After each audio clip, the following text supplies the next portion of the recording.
thought my husband was taking our daughter to a sleepover. It was a normal Friday evening. She had her backpack on, her favorite unicorn slippers, and her little stuffed elephant named Nibsy tucked under her arm. I kissed her forehead on the porch and waved goodbye as Dane buckled her into the car. He smiled like nothing was wrong, like everything was just fine. That was the last moment that felt normal. 3 hours later, I was curled up on the couch in pajamas, half asleep with the TV humming in the background. My phone buzzed beside me. I remember glancing at the screen expecting a text or maybe a late shift alert from the hospital. Instead, it was a video message from Mira. My heart jumped a little, but I smiled. Maybe she was just sending a silly video from the sleepover. Maybe she wanted to say goodnight. I tapped play. What I saw turned my blood cold. Mira's face filled the screen. She was crying. Not whining, not fussing. Crying. Real tears streaking down her cheeks. Her voice was shaky, almost a whisper, like she was afraid someone might hear her. "Mom, where's Dad? Why am I here?" The room behind her was pitch black. I couldn't see anything except the faint outline of what looked like wood. Bare walls, no furniture, no lights, no other voices. I sat up straight, replayed the video, paused, listened again. "Mira?" I said out loud as if she could hear me. "Where are you, baby?" I called Dane immediately. Straight to voicemail. Tried again, still nothing. My chest tightened. I opened our text thread. Just one message from earlier that day. Taking her to Zoe's. Should be back by noon tomorrow. I stared at it. Zoe's. That was supposed to be her classmate. I had never met the parents, but Dane said he had. I never thought to double check. I texted, "Where is Mira? Call me now." Nothing. Something was wrong. I knew it in my bones. I called again, still no answer. I stood up, grabbed my keys, and went to the garage. My hands were shaking so badly I dropped them twice.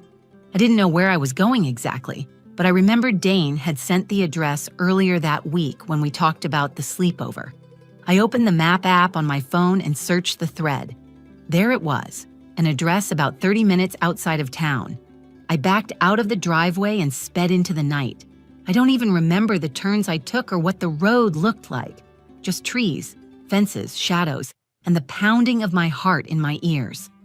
As I drove, the video replayed in my mind over and over. Mira's eyes, wide, scared, searching for someone to trust. Her voice, barely holding itself together. I kept whispering, "Hold on, baby, Mommy's coming." The street Dane listed wasn't in a neighborhood. It was rural, isolated. I passed the last streetlight about a mile back. The road turned to gravel. I could barely see the house until I was right in front of it. It wasn't a house, it was a skeleton. An old, weather-worn 2-story place that looked like no one had lived there in decades. The windows were either broken or boarded up. The mailbox leaned sideways, rusted and open. The grass was knee-high. There were no other cars, no porch lights, no welcome mat. It was empty. My stomach dropped. I parked across the street and stared. This couldn't be right. Dane wouldn't leave her here. This had to be a mistake. I stepped out of the car. The air was thick and still. I didn't even realize I was holding my breath until I heard the crunch of leaves behind me. I turned fast. At first, I didn't see her. But then, between 2 trees across the yard, I saw someone standing there. A woman. She wasn't moving, just watching me. Her hair was long and dark, damp from the night air, and her arms were crossed tight across her chest. She looked like she'd been standing there a while. I called out, "Hello? Do you live here?" She didn't answer. I took a cautious step forward. "I'm looking for my daughter. She was supposed to be here with her dad. Have you seen a little girl? 7 years old, dark curly hair, purple jacket?" The woman took one step closer. Then she said, in the calmest voice I'd ever heard, "You need to leave. Right now. This place. This isn't where you think it is." My throat went dry. "What are you talking about? My daughter is in that house." The woman didn't blink. "No, she's not," she said. "And if you want to see her again, you'll listen to me." And just like that, every piece of me that was trying to stay calm fell apart. Something was deeply, terribly wrong. And I had no idea who this woman was. But the look in her eyes told me she wasn't lying. Not even a little. It had been a long week. Back-to-back night shifts in the ER. double coverage because of a staffing shortage, and barely 5 hours of sleep between shifts. All I wanted for the weekend was rest, a little quiet, and maybe just one night of not being needed by anyone. When Dane suggested taking Mira to a sleepover, I didn't hesitate. I didn't ask questions. I smiled, kissed him on the cheek, and thanked him. "That would be amazing," I said. "I just need one good night." He grinned and said, "You've earned it." He always knew exactly what to say. Mira was thrilled. She'd never been to a sleepover before, but she'd been begging for one. Apparently, her classmate Zoe had invited a few girls, and Dane said he'd talked to Zoe's dad when he dropped Mira off at school last week. I never met them, but I trusted Dane. He was the more social one, better at meeting new people. I was the worrier, the planner, the text me when you get there kind of mom. That afternoon, Mira packed her things all by herself. Her pajamas with the little shooting stars, her toothbrush, a small pink blanket, and Nibsy, the stuffed elephant she refused to sleep without. "Mama, do you think they'll have pancakes in the morning?" she asked while zipping up her backpack. "Probably, and if not, Daddy will stop and get you some on the way home." She smiled, her front tooth missing, a gap where baby teeth had started to fall out. "You'll miss me, won't you?" Terribly. I helped her tie her shoes while she chatted nonstop about what movies they might watch and whether Zoe had pets. She was buzzing with excitement, and it made me feel lighter too. I wasn't used to being away from her. Even when I worked nights, I'd come home early enough to wake her up for school, make her breakfast, and hear about her dreams. She was my shadow, my girl.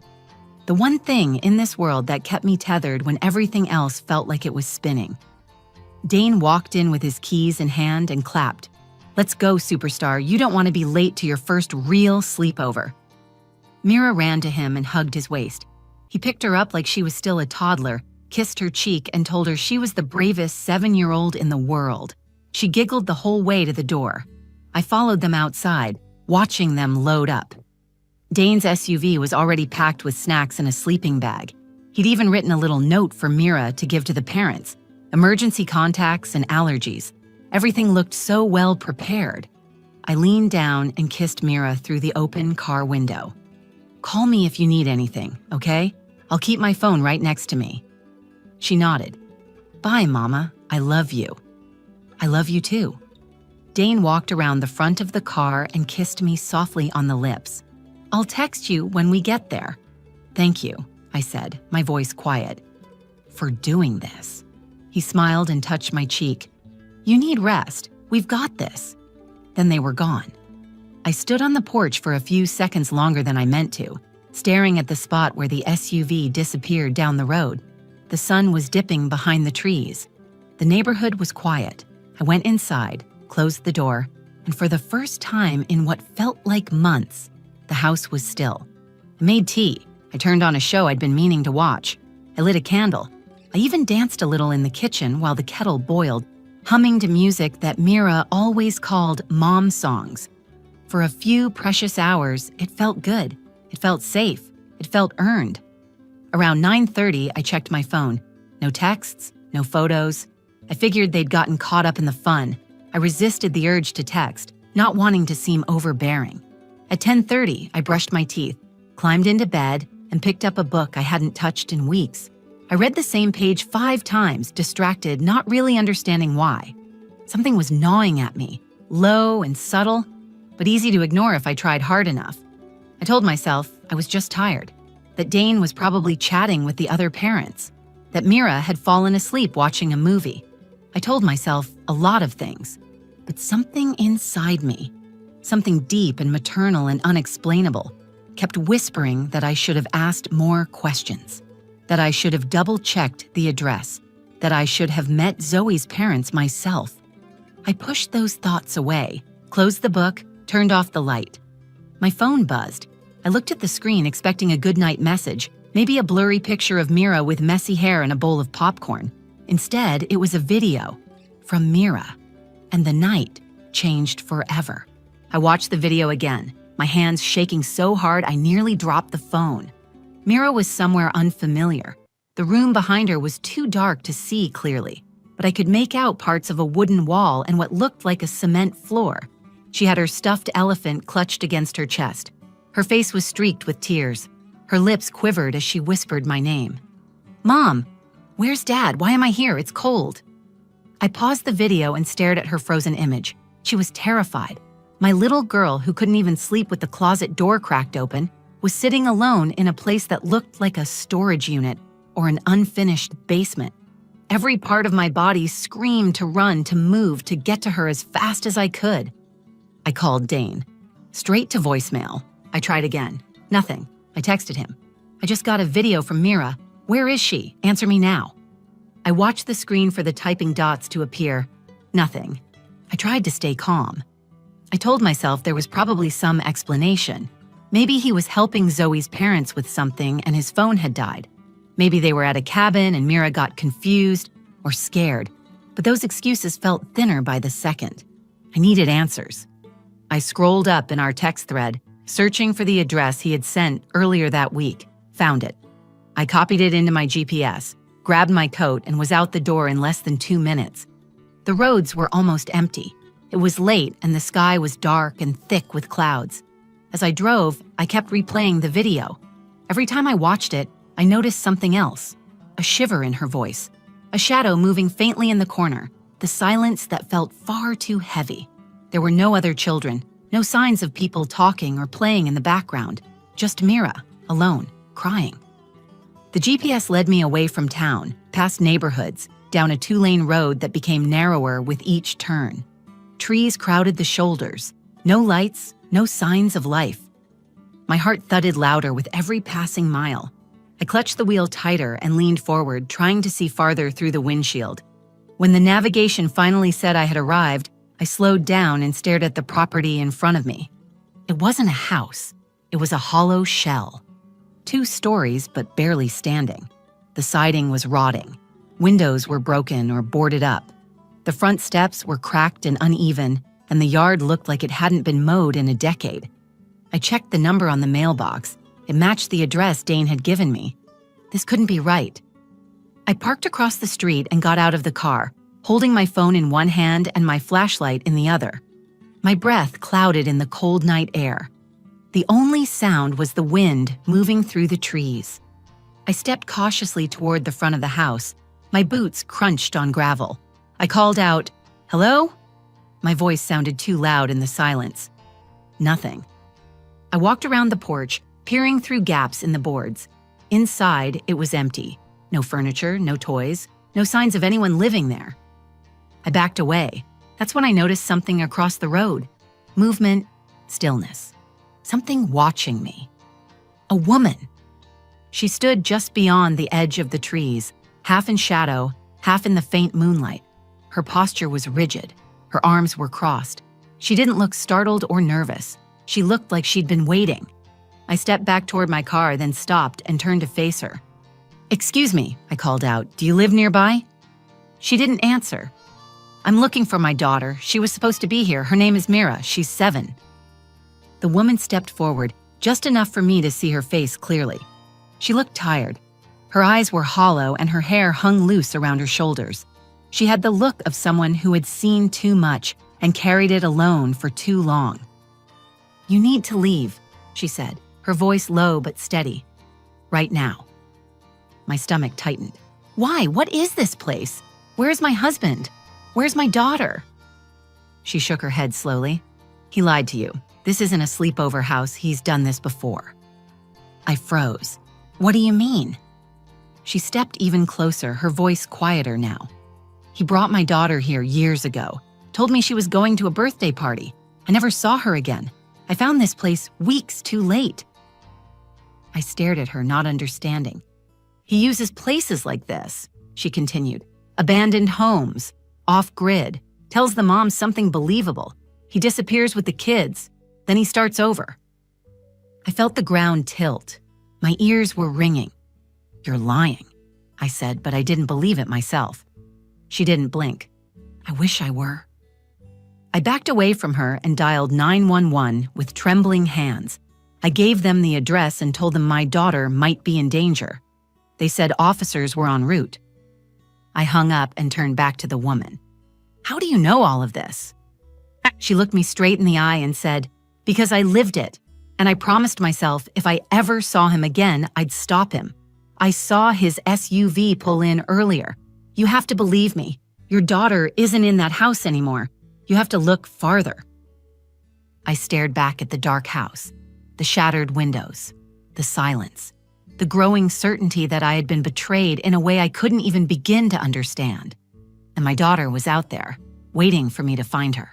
I stood in the middle of the road, the weight of everything the woman had said pressing against my chest.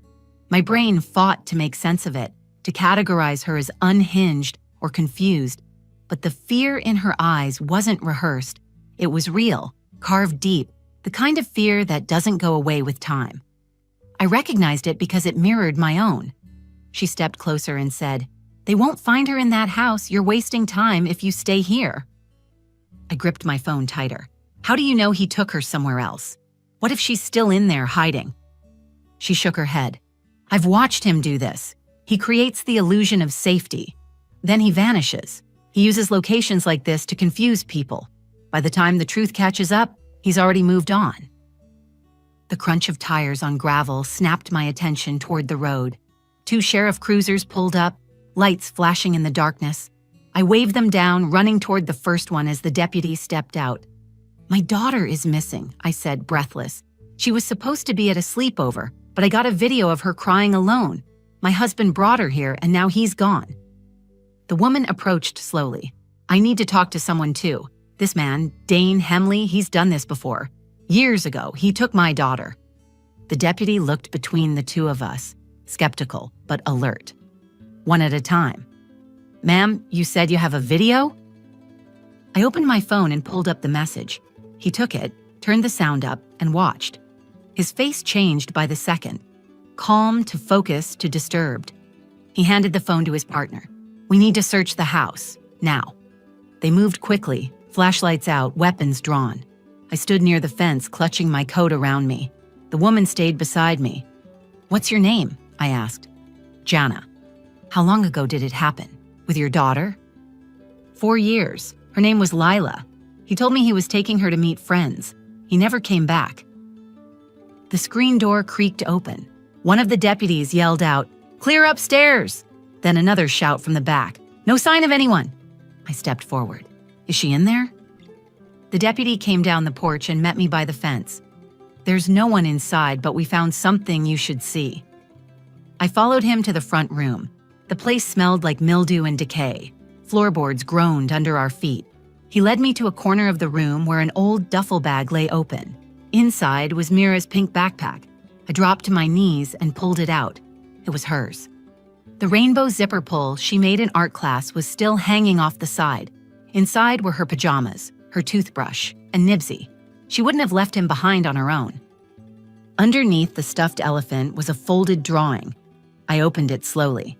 Crayon lines covered the page, stick figures of me, Mira, and our dog, Max, in the front yard. A small heart floated above us. On the back, in her handwriting, were 5 words. "Mommy, I miss you already." I pressed the paper to my chest and closed my eyes. Every fear I had been holding at bay broke loose. He had been planning this. It wasn't sudden. It wasn't a mistake. It was deliberate. I walked outside where Jana waited, her arms wrapped tightly around her middle. "They found her backpack," I said, "but she's not there." Jana nodded. "That's how it starts." I turned to the deputy.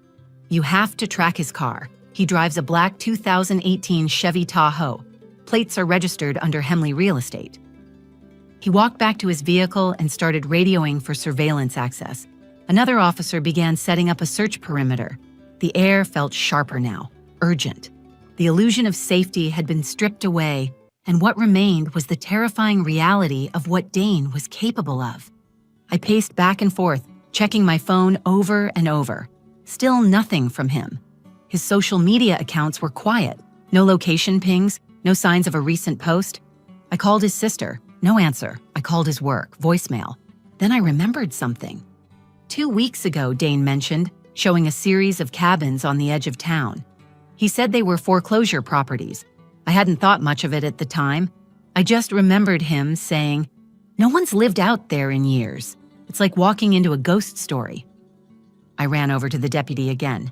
Check abandoned properties west of County Road 8, cabins. He's been out there recently. He wrote it down and relayed the update to dispatch. Jana stepped closer. That's where he took Lila, a cabin near the river. You might be right. Everything inside me surged forward. I couldn't wait anymore. I needed to find her.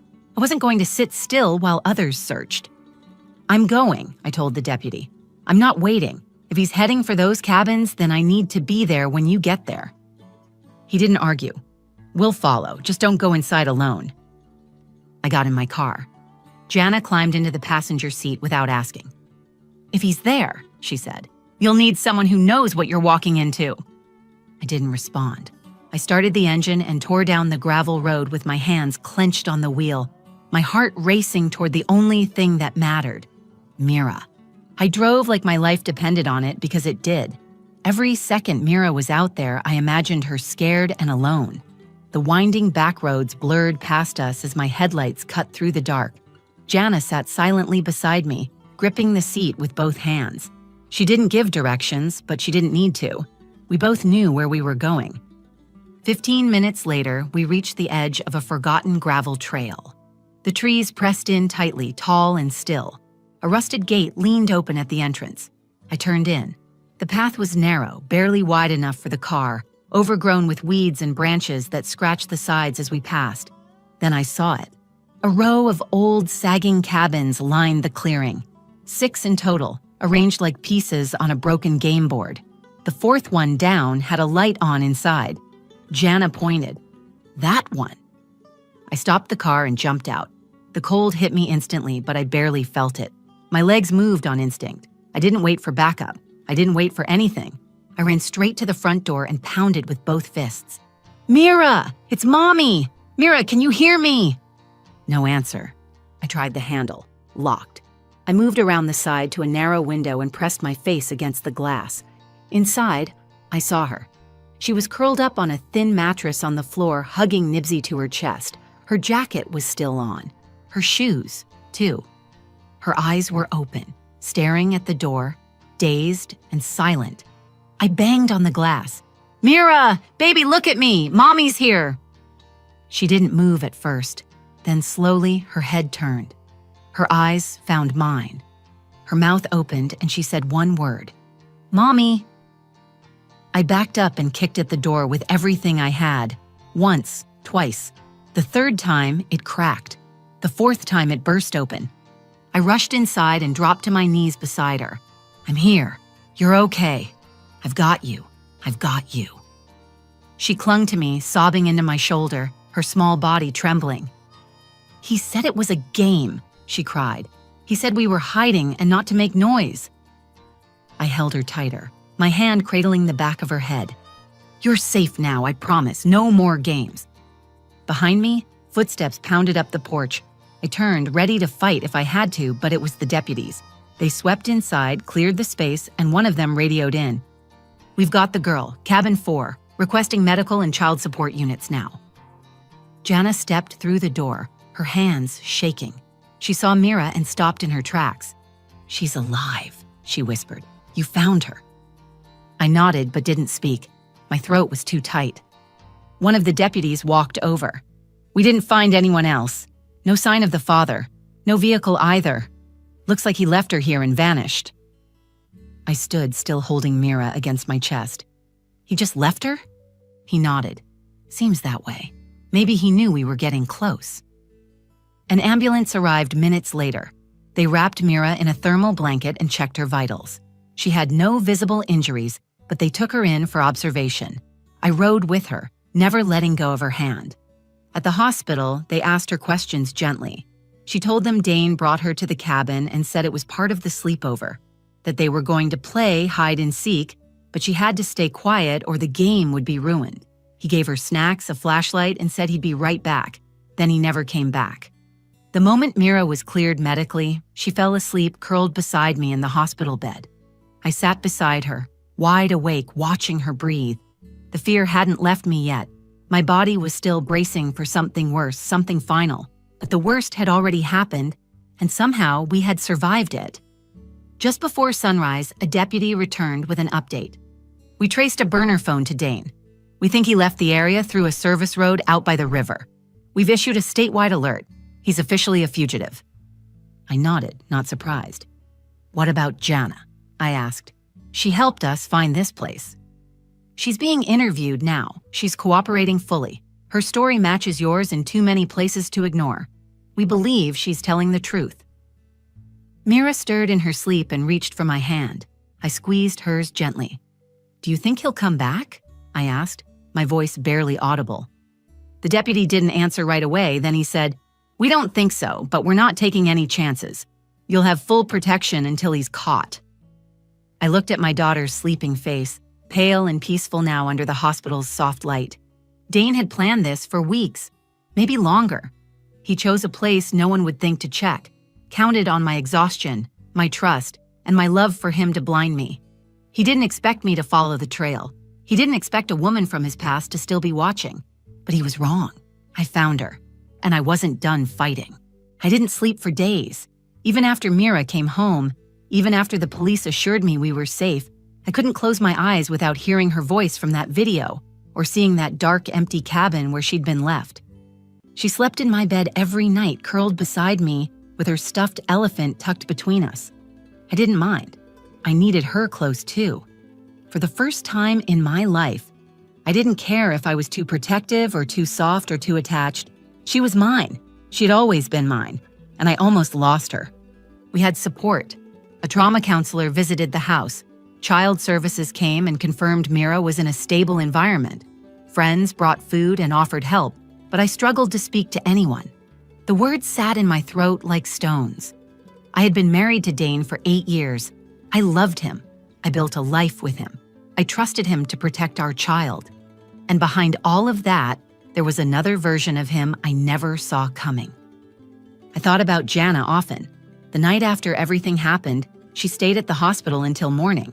Before she left, she came into Mira's room and stood by the bed, silent for a long time. Then she looked at me and said, "You broke the cycle." I couldn't, but you did. I tried to thank her, but she shook her head. I waited too long, she said. I thought no one would believe me. I didn't have anyone. He was good at making me feel like I was the crazy one. I watched her walk away, wondering how many other women had been tricked, manipulated, erased. How many were still trying to speak, only to be silenced by charm and lies. The police released a statement about Dane. They asked the public for help in locating him and urged anyone with information to come forward. They called him armed and dangerous and a high-risk abductor. His photo was on the news for 3 nights. Then it stopped, but I never stopped looking. Every day I checked news sites, social media, anything that might lead to a tip. I handed over everything I could think of, phone records, emails, his client list from work. But Dane had vanished. No bank activity, no digital trace, nothing. Some days I wanted closure more than I wanted justice. I wanted to know why. Why our daughter? Why now? Why me? But answers wouldn't fix what he broke. I had to make peace with the truth I did have. Mira asked about him once, 3 weeks after she came home. We were eating breakfast when she said, "Is Daddy still playing hide and seek?" I looked into her eyes, searching for anger, fear, confusion. But there was only the fragile curiosity of a child trying to understand something too big for her age. "No, baby," I said. "Daddy's not playing anymore. And you don't have to play either, not ever again." She nodded and went back to her cereal. She hasn't mentioned him since. I learned a lot in the aftermath. I learned how grief and rage can exist in the same breath. I learned that intuition isn't just a feeling, it's a warning, a signal that should never be ignored. I learned that love doesn't always protect us. Sometimes it blinds us. Sometimes it's used against us. But I also learned what strength looks like.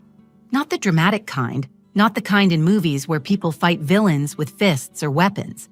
I learned about the quiet kind, the kind that drives a mother to storm into the woods in the middle of the night, the kind that pushes a woman like Jana to relive her own trauma just to help someone else escape it, the kind that keeps you upright when your whole world collapses. We're healing, slowly, carefully. Mira laughs again. She draws pictures of us holding hands in front of our house, with big yellow suns and smiling stick figures. She's in therapy. So am I. Some nights are harder than others.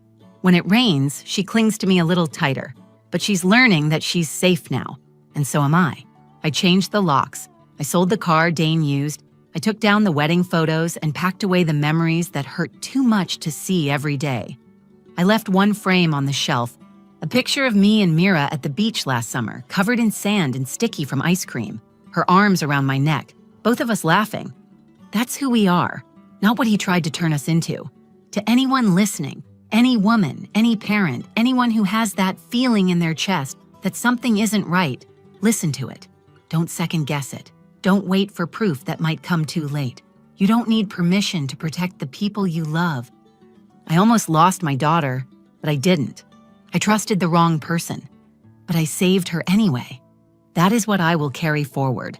Not fear, not shame, but fire and love, and a promise that no one will ever hurt her again. If you're still here, thank you. Thank you for listening to my story.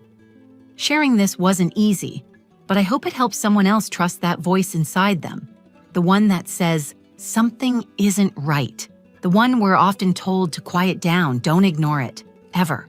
If this story moved you, please like the video so others can find it. Share it with someone who might need to hear it. If you've experienced something similar or just want to share your thoughts, leave a comment below. I read everyone. And if you want more true stories that dig deep into what we survive, what we learn, and how we come back stronger, subscribe to the channel. There's more to tell. You're not alone. Thank you for watching.